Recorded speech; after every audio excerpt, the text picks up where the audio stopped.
시청자분께서 조금은 어려운 내용의 질문을 주셨거든요. 현재 저는 2주택자 상황입니다.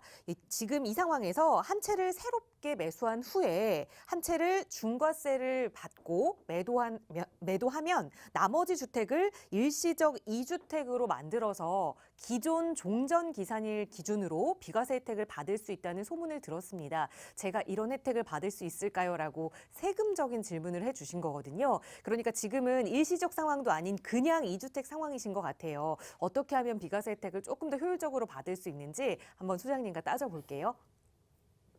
네, 세금 부분이 굉장히 복잡해져가지고 2021년 1월 1일 이후부터 굉장히 좀 많이 복잡해졌습니다. 제가 이 질문하시는 내용을 보니까 알 것 같습니다. 뭐 때문인지.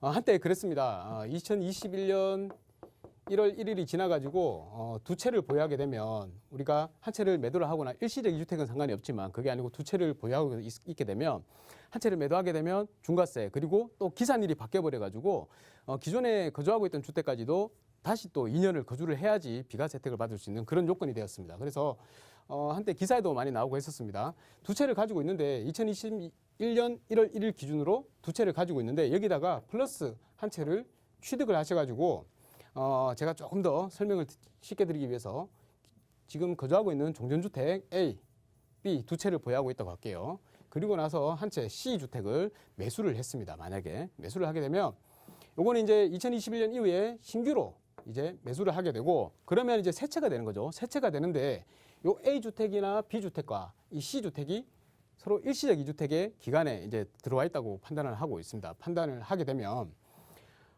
지금 만약에 이 A주택을 비과세 혜택을 받고 싶은 거잖아요. 그러면 B주택을 중과세로 받고 세 주택이니까 3주택이니까 30%의 중과를 받겠죠. 요거를 중과를 받고 워낙 이 A주택 자체가 비과세 혜택이 크다 보니까 요 둘 간에 일시적 2주택으로 놓이니까 요거를 팔고 나서 2년을 다시 계속해서 거주 안 해도 되고 그냥 요게 기존 주택이 취득일을 종전 이 A주택의 취득일을 예전 기산일이 변경이 되지 않고 예전에 그냥 가지고 취득했을 때부터 기간으로 다 쳐준다고 하니까 이렇게 한 채를 더 취득하고 나서 중간에 있는 주택을 B주택을 매도를 하고 중과를 받고 매도를 하고 요거를 다시 거주주택 비과세 일시적 2주택 비과세 혜택을 받아서 매도를 하면 되지 않겠느냐라고 했었는데 그렇게 됐었죠.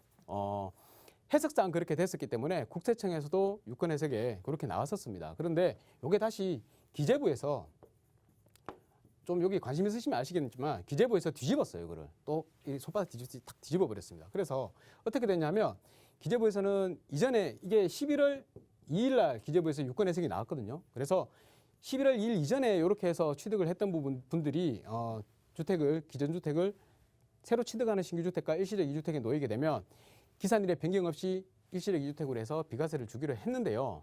요게 11월 2일 이후에 그러니까 유권 해석이 나오고 나서 이후에 양도하시는 분들에 대해서는 그런 거 없이 그냥 이것도 기산일을 B주택을 매도하고 난 이후로 다시 하는 걸로 이렇게 바뀌어 버렸습니다. 그래서 2년을 다시 거주를 해야 된다는 거죠. 2년을 거주를 하고 2년을 보유를 해야지 다시 매도를 할 수가 있게 됐기 때문에 이 한 채는 더 취득해봤자 아무 의미 없는 것이 되어버렸습니다. 그래서 요거를 지금 이제 들으시면 한번 인터넷에 한번 제대로 한번 찾아보시고 기재부 유권 해석도 한번 보시기 바라겠습니다. 그러면 딱 이해가 되실 겁니다. 그래서 어쨌든 중요한 건 이제 안 되라는 것이기 때문에 그냥 두 채를 가지고 있으면 한 채는 무조건 중과세, 한 채는 그로부터 한 채를 중과세 받고 판 이후로부터 2년을 거주를 해야지 비과세 혜택을 받을 수 있다. 요 점을 명심하시기 바라겠습니다.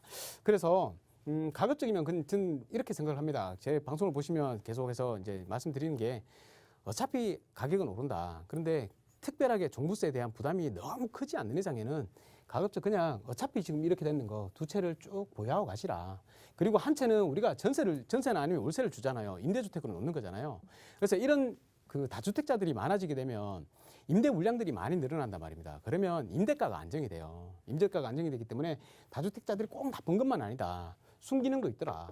그죠? 순기능도 있으니까 너무 쪼이지 않았으면 좋겠어요. 그리고 지금 대선 후보들도 그런 공약들을 많이 내놓고 있죠. 그리고 말도 많이 하고 있습니다. 양도세 완화 부분에 대해서 지금 종부세도 좀 어느 정도 완화가 됐죠. 양도세도 다주택자들 양도세 중과를 조금 더 완화시켜줘야 되지 않나. 이런 이야기가 계속 나오고 있는 거 보니까 조만간에 뭐 원래 대선이 치러지고 나면 이 부분에 대한 변경이 좀 있지 않을까 이렇게 생각은 해봅니다.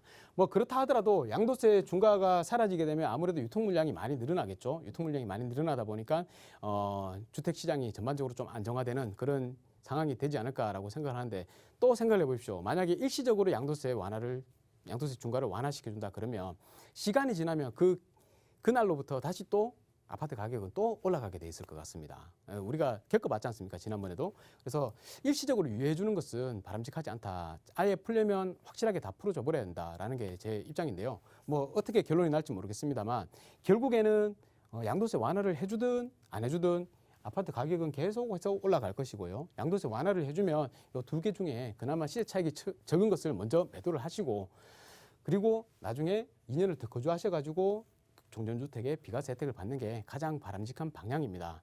일단 향후에 세법이 어떻게 바뀔지는 모르겠지만 그때그때 상황을 보고 대응을 하시기 바라겠습니다.